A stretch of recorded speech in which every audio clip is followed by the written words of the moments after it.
नमस्कार दोस्तों, कैसे हैं आप सभी। मैं सुमित कुमार एक्सीलेंट की क्लास में आपका फिर से एक बार स्वागत करता हूं।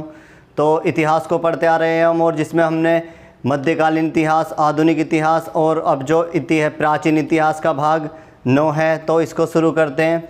इससे पहले हमने देखा था किस तरीके से भारत पर सिकंदर ने आक्रमण किया और जो विश्व विजेता का उसने सपना देखा था और जो उसका नाकाम रहा वो सपना। तो भारत में जब सिकंदर आया था लगभग 326 ईसा पूर्व, 326 ईसा पूर्व सिकंदर भारत में आया। लेकिन पूछता है बहुत अधिक, जिस समय सिकंदर भारत में आया उस समय कौन मगध पे किसका शासन था? तो उस समय ध्यान रखना नंदवंश का शासन था। और नंदवंश के उस समय जो शासक थे, नंदवंश चल रहा था और उस समय नंदवंश के जो शासक थे वो थे धनानंद। जब 326 ईसा पूर्व में सिकंदर भारत आया उस समय नंदवंश था। और जब 323 ईसा पूर्व में जब सिकंदर की मृत्यु हो गई थी, जब भारत से वापस गया था 323 ईसा पूर्व में, तब भी कौन सा वंश चल रहा था? नंदवंश ही वो चल रहा था। तो जब नंदवंश चल रहा था 323 ईसा पूर्व में ही, और मैंने बताया जब सिकंदर वापस जा रहा था और जाते समय क्या हुआ वहाँ पर उसकी बेबीलोन में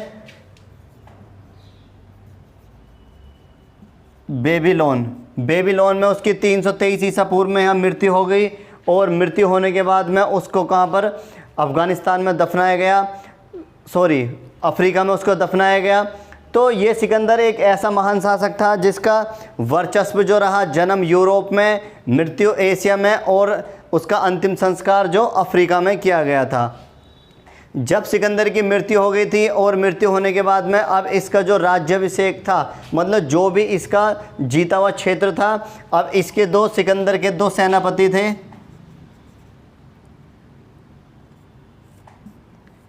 थल सेनापति और जल सेनापति, जिसमें थल सेनापति था इसका निर्याकस, और जो जल सेनापति था वो सेल्यूकस निकेटर।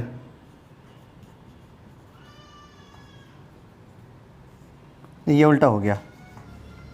थल सेनापति था सेल्यूकस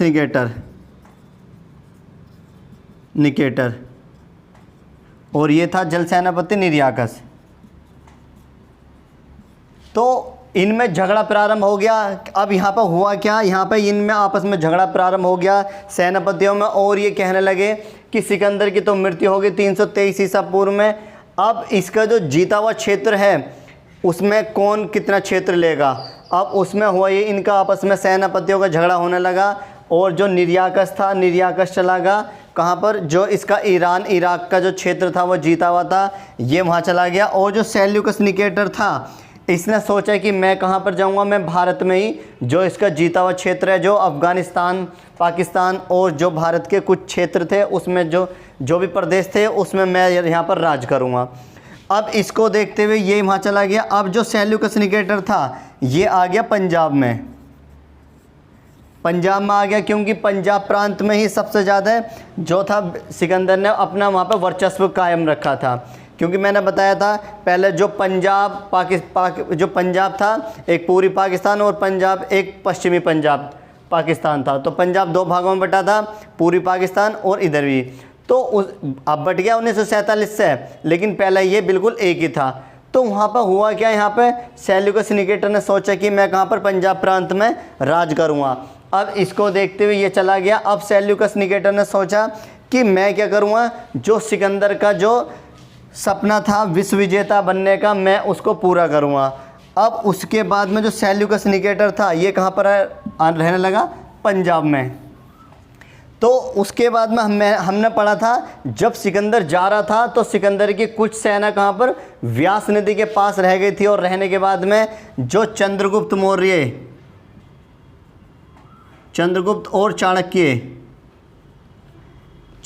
और चाणक्य ये दोनों गए, और जो व्यास नदी के पास में जो सिकंदर की कुछ अल्प मात्रा में सेना थी उन पर आक्रमण किया और उनसे कहा या तो हमारे साथ मिलो नहीं तो यहाँ से भागो।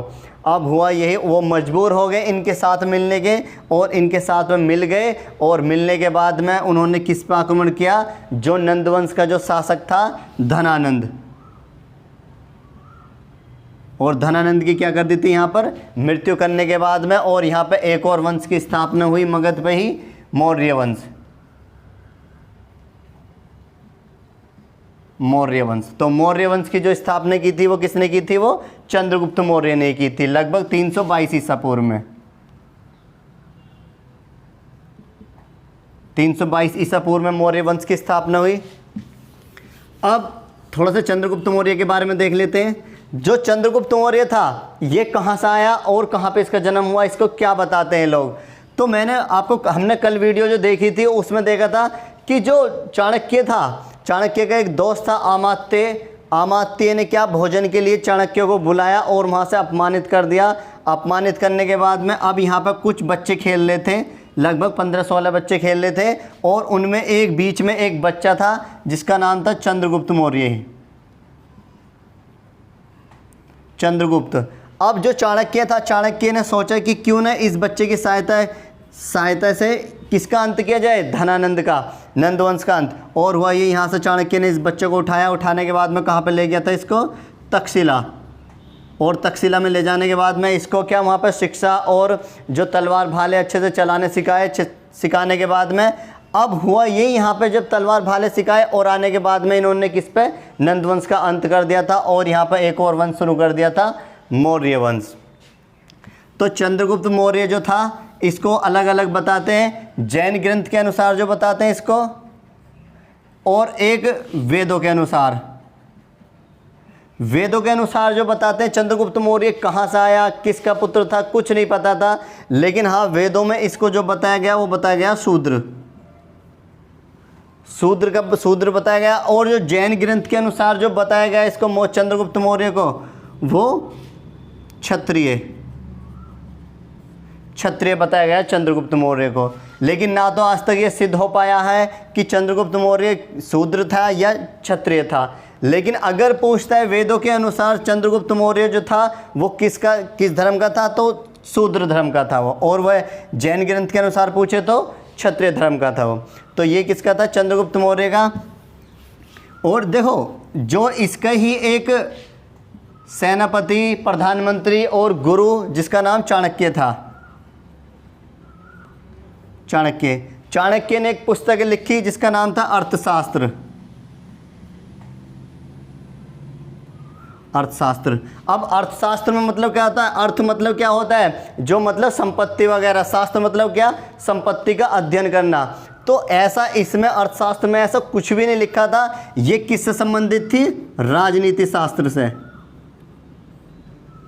राजनीति संबंधित थी। जबकि नाम क्या दे दिया गया इसका? अर्थशास्त्र। और संबंधित किससे थी वो? राजनीति से। तो पूछ लेता है चाणक्य द्वारा पुस्तक जो लिखी गई थी अर्थशास्त्र, वो किससे संबंधित है? तो राजनीति संबंधित है। कभी भी आप ये नहीं करोगे कि वो संपत्ति से या अर्थशास्त्र थी, संपत्ति से बिल्कुल भी इसका कोई संबंध नहीं था। एक चीज़ और, जो चाणक्य का ही दूसरा नाम जो दिया गया है वो विष्णुगुप्त।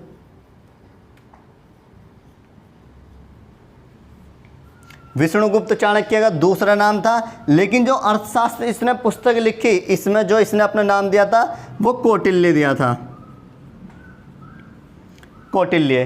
तो पूछ लेता है बहुत अधिक एग्जामिनर कि जो चाणक्य ने जो पुस्तक लिखी थी अर्थशास्त्र, उसमें अपना क्या नाम दिया था? तो वो कौटिल्य नाम दिया था। अगर एग्जामिनर कौटिल्य नहीं आता तो इन दोनों में से कोई सा भी एक आएगा, उस पर आप टिक कर देना आराम से, ठीक है। तो हुआ क्या यहाँ पर? जो चंद्रगुप्त मौर्य यहाँ पर मौर्य वंश की स्थापना की इसने और यहाँ से अपना साम्राज्य स्थापित करने के लिए आगे बढ़ा। अब उसी समय मैंने बताया आपको कि जो पंजाब प्रांत में जो राज कर रहा था वो कौन था? Seleucus Nicator.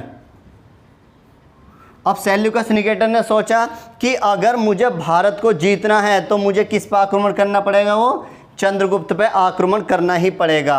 अब हुआ यही, जो चंद्रगुप्त मौर्य ने चंद्रगुप्त मौर्य का एक दरबारी भी था जिसका नाम मेगस्थनीज था, मेगस्थनीज। और मेगस्थनीज को किसके दरबार में भेजा? चंद्रगुप्त मौर्य के, कि क्या कि आप हमारे साथ मिल जाओ, समर्थन कर लो और हम भारत पर आक्रमण नहीं करेंगे। सेल्यूकस निकेटर ने, और जो मेगस्थनीज इसके दरबार में गया, लेकिन चंद्रगुप्त मौर्य ने कहा कि कुछ भी हो जाए हम भारत को ऐसे दूसरे के हाथ में नहीं देंगे, हम क्या करेंगे, युद्ध करेंगे। अब इसको देखते हुए जो चंद्रगुप्त मेगस्थनीज था, मेगस्थनीज ने एक पुस्तक भी लिखी थी, इंडिका। तो पूछ लेता है कि इंडिका नामक पुस्तक किसने लिखी थी, वो मेगस्थनीज ने ही वो लिखी थी। तो अब हुआ ये, चंद्रगुप्त मौर्य जब मेगस्थनीज को यहाँ से वापस भेज दिया मगध की गद्दी पे से, और भेजने के बाद में मेगस्थनीज कहाँ पहुँचा, सेल्यूकस निकेटर के पास पहुँचा, और सेल्यूकस निकेटर के मध्य और चंद्रगुप्त मौर्य के मध्य एक भयंकर युद्ध हुआ। और उस युद्ध में क्या हुआ, जो सेल्यूकस निकेटर था ये पूरी तरह से इस युद्ध को हार गया, युद्ध को हार गया सेल्यूकस निकेटर। अब हारने के बाद में यहाँ पे जो चंद्रगुप्त मौर्य था ये सेल्यूकस निकेटर को मारने ही वाला था। तुरंत ही यहाँ पर आ जाते हैं चाणक्य, चाणक्य आ जाते हैं। और चाणक्य क्या कहते हैं, चंद्रगुप्त मौर्य जब सेल्यूकस निकेटर को मारने वाला था तो चाणक्य ने आए और चाणक्य ने इनको रोक लिया, और रोकने के बाद में कहा कि रुको, इसको मारो मत ना, इसको मारो मत ना, इसका क्या करना है, हमें कुछ फ़ायदा उठाना है। तो यहाँ पर हुआ यही, चाणक्य ने कहा ठीक है, आपकी कौन, चंद्रगुप्त मौर्य मृत्यु नहीं करेंगे, लेकिन आपको इसके बदले कुछ करना पड़ेगा। तो इसने कहा, सेल्यूकस निकेटर ने कि बताओ क्या करना है। तो चाणक्य ने कहा कि आपकी जो पुत्री है हेलेना या हेलिन, हेलिन का विवाह किससे करा दो, चंद्रगुप्त मौर्य से। लेकिन चंद्रगुप्त मौर्य क्या कहते हैं कि नहीं, मैं क्यों इससे विवाह कर लूँ, मैं किससे प्रेम करता हूँ, कि जो अभी हमने जो पढ़ा था नंदवंश, और नंदवंश का जो शासक था धनानंद, और धनानंद की ही एक पुत्री थी जिसका नाम था दुर्धरा, दुर्धरा थी। और दुर्धरा से प्रेम कौन करता था, जो चंद्रगुप्त मौर्य था। अब हुआ यहाँ पे, चंद्रगुप्त मौर्य ने कहा चाणक्य से कि नहीं, हम तो प्रेम करते हैं किससे, दुर्धरा से, हम इससे शादी क्यों कर लें। तो चाणक्य ने कहा कि चुप, मैं बोल रहा हूँ ना, कुछ तो रीज़न होगा, चुपचाप शादी कर ले। तो इसने कहा चाणक्य, चंद्रगुप्त मौर्य, चलो ठीक है महाराज, आप बोल रहे हो, कुछ ना कुछ तो कारण होगा इसके ऊपर। अब हुआ ये, यहाँ से सेल्यूकस निकेटर अपनी पुत्री हेलिन का विवाह किससे करा देता है, चंद्रगुप्त मौर्य के साथ में। शादी कराने के बाद में अब चाणक्य क्या कहता है सेल्यूकस निकेटर से, भाई शादी तो तूने करा दी, लेकिन हमारे यहाँ पे दहेज बहुत चलता है, दहेज इतना चलता है, और आज तुझे क्या करने पड़ेंगे कि दहेज देना पड़ेगा, और दहेज में तुझे 4 प्रदेश देने पड़ेंगे। तो इसने कहा सेल्यूकस निकेटर ने, मैं सब कुछ देने के लिए तैयार हूँ, बस आप कर लो जो करना है। तो हुआ यही, सेल्यूकस निकेटर ने 4 प्रदेश चंद्रगुप्त मौर्य को दहेज में दिए। सबसे पहला था कांधार, किसने बसाया था, अलेक्जेंडर ने। अलेक्जेंडर कौन था, सिकंदर, कांधार। और दूसरा काबुल, तीसरा हेरात और मकरान।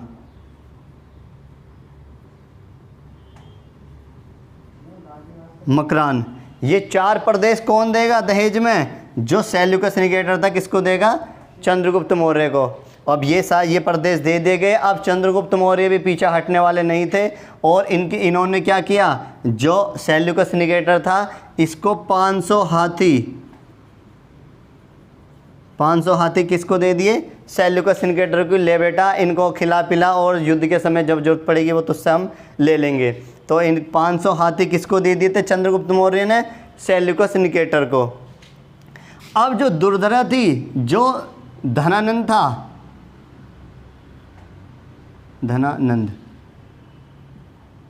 धनानंद की पुत्री थी दुर्धरा।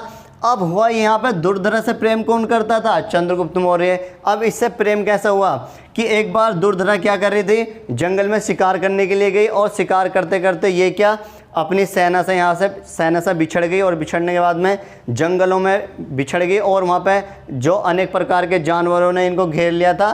तभी वहाँ पे चंद्रगुप्त मौर्य क्या कर रहे थे, परीक्षण कर रहे थे, मतलब तलवार भाले चलाने सीख रहे थे चाणक्य के साथ में।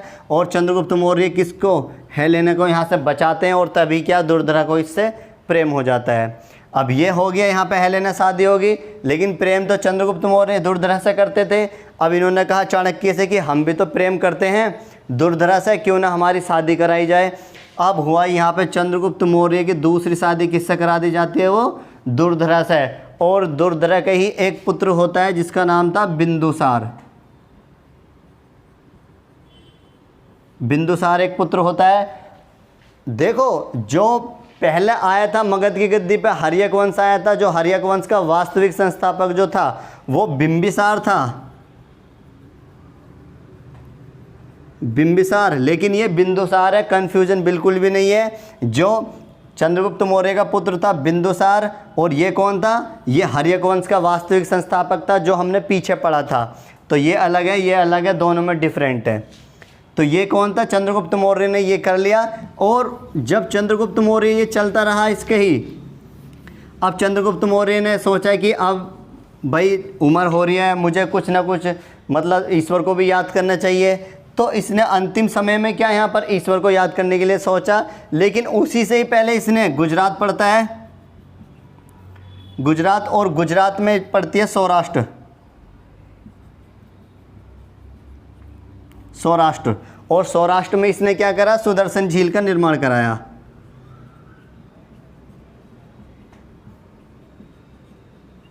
सुदर्शन झील का निर्माण कराया। पूछ लेता है कि सुदर्शन झील का निर्माण किसने कराया था, वो सौराष्ट्र में चंद्रगुप्त मौर्य ने कराया।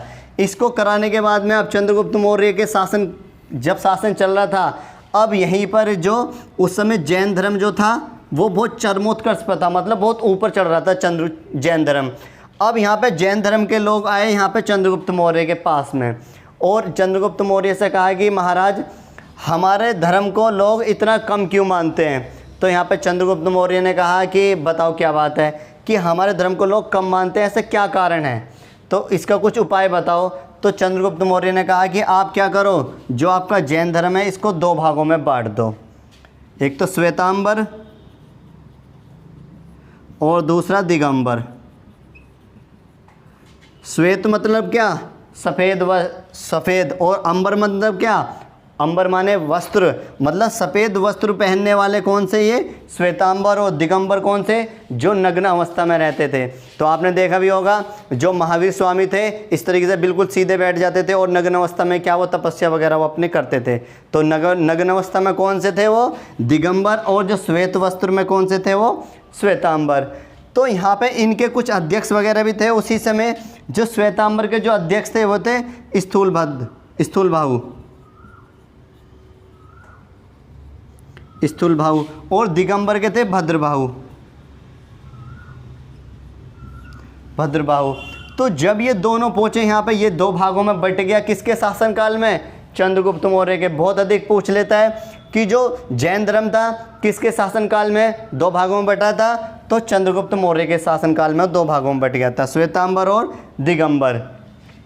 अब जो चंद्रगुप्त मौर्य थे और भद्रबाहु थे, भद्रबाहु ने जैन धर्म की जो शिक्षा दी किसको दी थी, वो चंद्रगुप्त मौर्य को। तो पूछ लेता है कि चंद्रगुप्त मौर्य को जैन धर्म की शिक्षा किसने दी थी, वो भद्रबाहु ने। और ये शिक्षा ग्रहण करने के बाद में और ये सीधे चले जाते हैं चंद्रगुप्त मौर्य कर्नाटक। कर्नाटक में ही एक पद्धति होती है सल्लेखना पद्धति, जिसको भूखे रहने की पद्धति बोलते हैं, सल्लेखना पद्धति।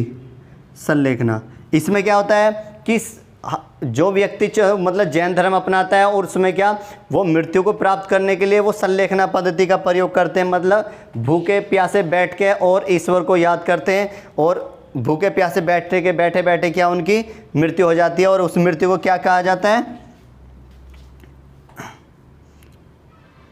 मतलब मृत्यु हो जाती है। मृत्यु होने के बाद में जब यहाँ पे सल्लेखना पद्धति, जब श्रवण बेलगोला में ये गए थे कर्नाटक, उसका जगह का नाम था श्रवण बेलगोला।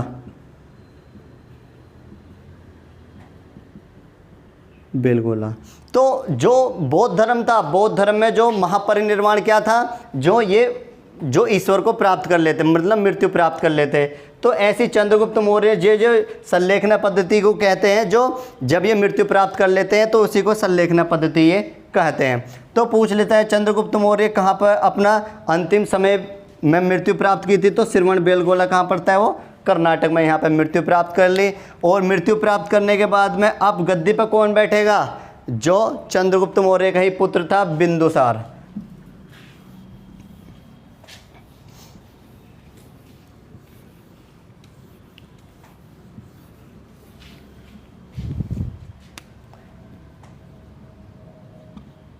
बिंदुसार अब जैसे बिंदुसार गद्दी पे बैठा, अब बहुत अधिक पूछ लेता है कि जिस समय चंद्रगुप्त मौर्य गद्दी पे बैठा था उस समय उसका सेनापति, प्रधानमंत्री या गुरु कौन था? वो चाणक्य था। लेकिन चंद्रगुप्त की मृत्यु होने के बाद में जो बिंदुसार था, बिंदुसार का राजा, सेनापति या प्रधानमंत्री कौन था? तो वो भी कौन था उस समय? चाणक्य ही था। तो दोनों पूछ लेता है बहुत अधिक बार, बिंदुसार का सेनापति कौन था? वो चाणक्य ही था। अब हुआ यही है, चाणक्य ने जो पुस्तक कौन सी लिखी थी? अर्थशास्त्र। और जो अर्थशास्त्र में जो था वो चंद्रगुप्त मौर्य इसको नहीं पढ़ पाया, लेकिन जो बिंदुसार था, बिंदुसार ने इस पुस्तक को पढ़ लिया और पढ़ने के बाद में इसने क्या किया, इसमें पता नहीं ऐसा क्या लिखा था, और इस पुस्तक को पढ़ने के बाद में बिंदुसार ने 55 शादियाँ की थी। 55 शादियाँ की थी। 55 शादियों के अनुसार जो बिंदुसार था, इसके जैन ग्रंथ के अनुसार और इतिहास के अनुसार, जैन ग्रंथ के अनुसार बिंदुसार के 103 बच्चे हुए और इतिहासकार के अनुसार इसके 100 बच्चे हुए। किसके? बिंदुसार के। और इसमें लिखा था इसी की पुस्तक में कि एक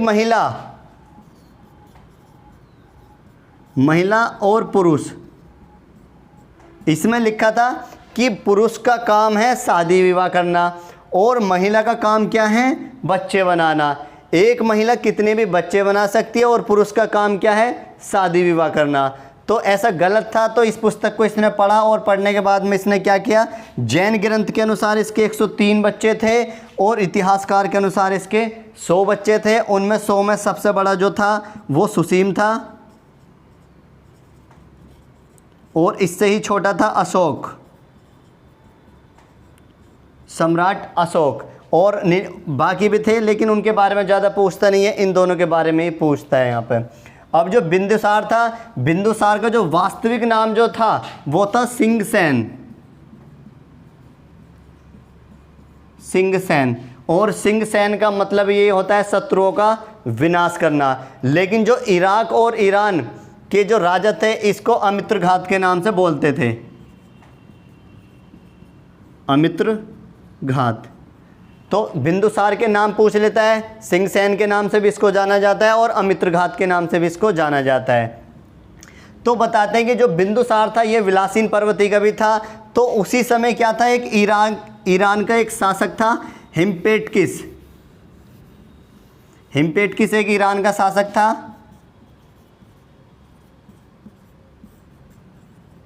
हिम्पेटकिस। तो हुआ ये, यहाँ पे बिंदुसार ने किसके ऊपर आक्रमण किया था? जो ईरान का शासक था। ईरान और इराक ये दोनों वहीं पड़ते हैं, पहले एक ही था। तो इसके ऊपर आक्रमण किया। आक्रमण करने के बाद में हिम्पेटकिस यहाँ पे हार गया था और हारने के बाद में यहाँ पे बिंदुसार ने इससे शर्त मांगी, मतलब एक संधि हुई। और संधि में इसने क्या कहा था इससे कि हमें क्या चाहिए, एक तो सूखी अंजीर,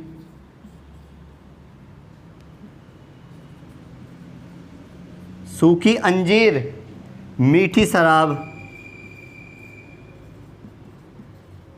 और दार्शनिक।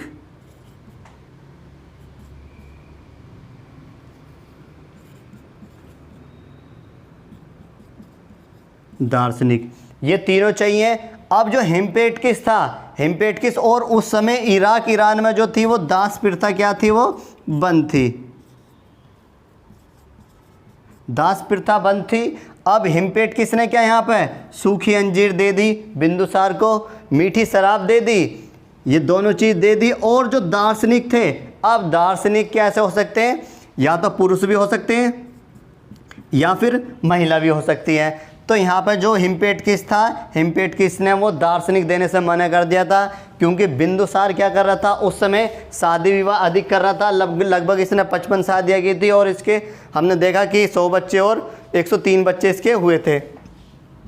अब ये होने के बाद में तो इसने क्या, हिम्पेटकिस ने दार्शनिक देने से मना कर दिया था।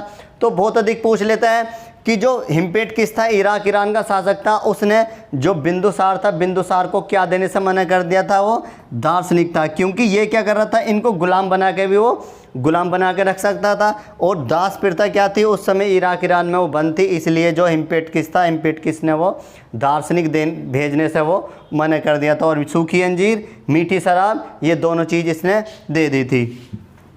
और देने के बाद में अब कुछ समय बाद जो था बिंदुसार, और बिंदुसार की मृत्यु हो गई। और मृत्यु होने के बाद में अब गद्दी पर कौन बैठा, इसी का ही एक बड़ा पुत्र था जिसका नाम था सुसीम। सुसीम गद्दी पे बैठा। अब सुसीम जैसी गद्दी पे बैठा, अब ये जनता को परेशान करने लगा, इतना परेशान करने लगा। अब परेशान करते करते यहाँ पे जो अशोक था, अशोक के पास जनता जाती थी और उससे कहती है कि तुम्हारा भाई हमें परेशान कर रहा है। और इसके साथ में जो इसके 98 भाई थे वो भी इसके साथ में मिल गए थे। अब ये जनता को बहुत ज़्यादा परेशान कर रहे थे। तो उसी समय क्या था, जब बिंदुसार था गद्दी पे बैठा था, तो उसी समय तक्षशिला में क्या हुआ, विद्रोह हुआ था। तक्षशिला में विद्रोह हुआ और इस विद्रोह को दबाने के लिए जो बिंदुसार ने अपने पुत्र अशोक और सुसीम को दोनों को भेजा तक्षशिला। और तक्षशिला में भेजने के बाद में यहाँ पे जो शांतिपूर्वक क्या हुआ, यहाँ पे विद्रोह को दबा दिया गया। और विद्रोह को दबाने के बाद में जो अशोक था, अशोक को क्या तक्षशिला का यहाँ पर गवर्नर बना दिया गया था। और जब बिंदुसार की मृत्यु हुई और मृत्यु होने के बाद में यहाँ पे सुसीम को क्या यहाँ का मगध का शासक बना दिया गया था। तो ये जनता को बहुत परेशान करता था सुसीम। और इसके 98 भाई जो थे, तो लोग किसके पास आते थे, अशोक के पास आते थे। और अशोक के पास आने के बाद में अशोक को गुस्सा आया और इसने कहा कि एक दो बार अपने भाइयों को समझाया लेकिन वो नहीं माने। इसने सोचा आज इनका अंत ही कर दूँ। तो और ली तलवार, और तलवार लेने के बाद में अपने भाइयों की यहाँ पर हत्या करता गया। और इसने कितने 99 भाइयों की अपनी हत्या करके, अपने भाइयों की 99 की हत्या करके और मगध पे खुद बैठ गया था अशोक। तो पूछ लेता है कि 99 भाइयों की हत्या करके कौन बैठा था, वो सम्राट अशोक ही बैठा था।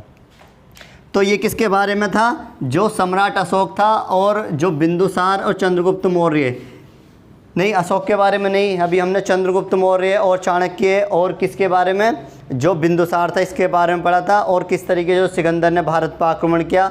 और इसके बाद में जो कल हम पढ़ेंगे किसके बारे में, जो सम्राट अशोक था और किस तरीके से इसके शासनकाल में ही एक जो वो थी पद्मावती क्या कर देती है, इसका पूरा ही दिमाग बदलती है और ये राजा से बिल्कुल फकीर बन जाता है। एक चीज़ और बता दूं, जो चंद्रगुप्त मौर्य था,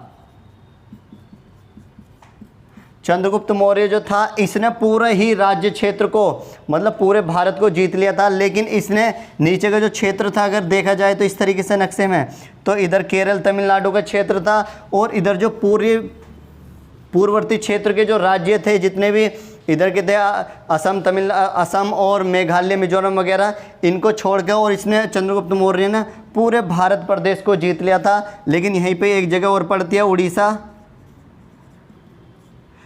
और उड़ीसा का एक क्षेत्र पड़ता है कलिंग। कलिंग को छोड़ के इसने पूरे भारत को जीत लिया था। तो किस तरीके से जो अशोक ने कलिंग पर आक्रमण किया 261 ईसा पूर्व में, उसको कल देखेंगे। और आगे के लिए रेगुलर वीडियो देखते रहिए, ठीक है। तो ये आज हमने इनके बारे में पढ़ा और कल देखते हैं फिर अशोक के बारे में। और धीरे धीरे इतिहास को ख़त्म करेंगे और ख़त्म करने के बाद में एकदम जो पॉलिटी मतलब संविधान भारतीय, उसको एकदम डिटेल में एकदम डीपली पढ़ेंगे। तो वीडियो को लाइक करें, शेयर करें और कमेंट ज़्यादा से ज़्यादा करें। धन्यवाद आज के लिए।